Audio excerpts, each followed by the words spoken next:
by Farai Makama and Mugov Tafayanyika, parents of children enrolling for early childhood development (ECD) in public schools will have to foot the full bill to do with their offspring's early education, including paying for teachers' salaries after Treasury stopped allocating resources towards this purpose.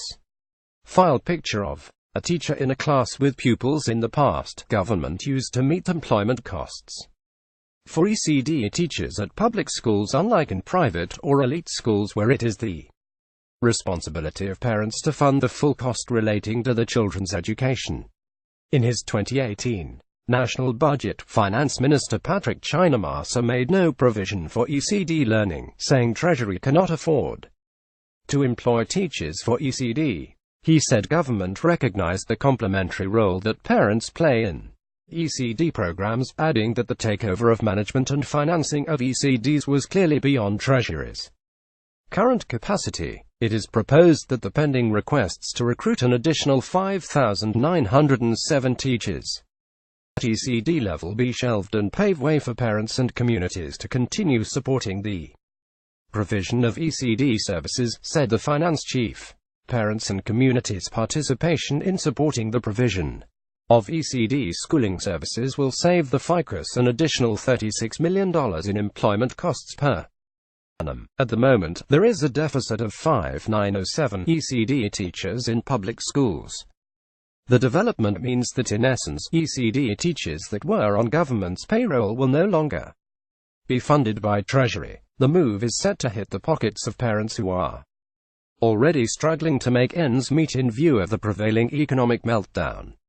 In light of Chinamasa's announcement, Primary and Secondary Education Minister Paul Mavuma told the Daily News last week that parents basically have two options at their disposal. It is either they will have to send the children to private schools, or the school development committees (SDCs) will have to pay for the teachers' salaries. The second option essentially means that parents will have to fork out the money needed to pay ECD teachers' salaries because SDCs are dependent on them for funding.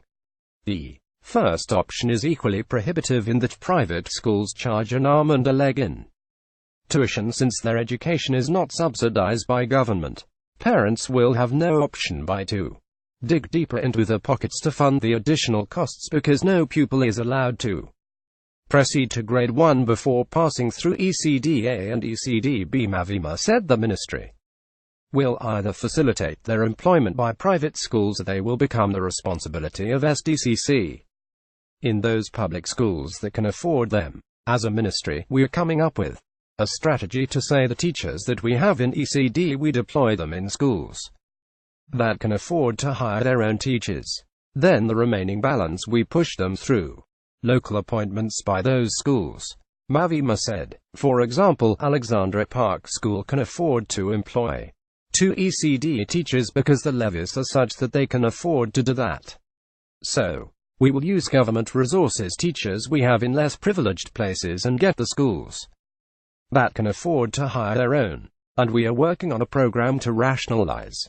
But there won't be any cuts, he said. The latest development means the government no longer has appetite to recruit more ECD teachers to bridge the gap in light of the policy change. Before he left office, a former higher and tertiary education minister, Jonathan Moyo, had been pushing each primary teacher training college to churn out 300 ECD graduates per year until 2021 to meet national demand. We said the teachers that are currently in service are not going to be affected. They will continue, but for now Treasury does not have resources to add on to ECD teachers, so we are going to work with schools so that where there is the need, the SDCs will assist us in recruiting those teachers, said Mavuma.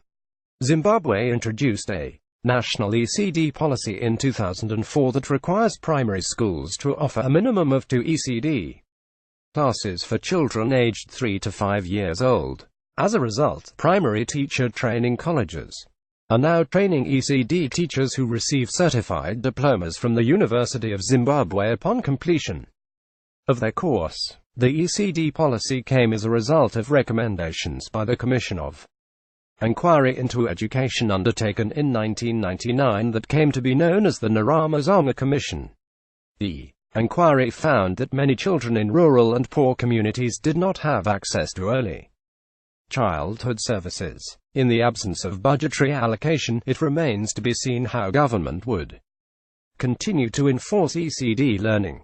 Progressive Teachers Union of Zimbabwe Secretary General Raymond Majongwe said the new arrangement was unacceptable and an abdication of duty by government.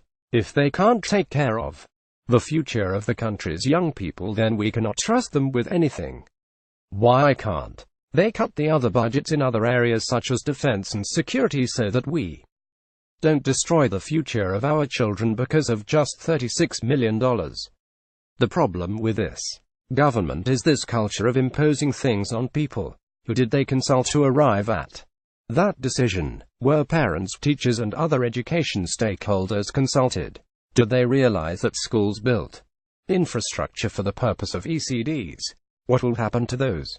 Can schools in rural areas, for example, afford to pay teachers' salaries every month when children pay fees on a per-term basis? We take great exception to such a decision as a union, and we are going to resist that because people cannot abandon courses mid-flight.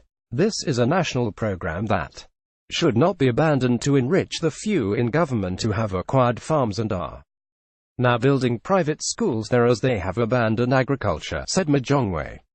Zimbabwe Teachers Association Chief Executive Officer Sifiso Ndlovu, on the other hand, said their understanding of the ECD is that it is the bedrock of any education that genuinely seeks to empower a people. We told the Minister Mavima at our meeting with him on Wednesday that we will not accept a situation whereby this important phase of learning is scrapped. We made it clear to him that China's budget is fighting the poor in that regard because it is provided for by the law that basic education is the responsibility on government. We are going to lobby as much as we can, and we would also urge Parliament to reject such a proposal that is pro-rich and anti-poor. The minister assured us that he will engage China Masa, said Ndlovu, Daily News.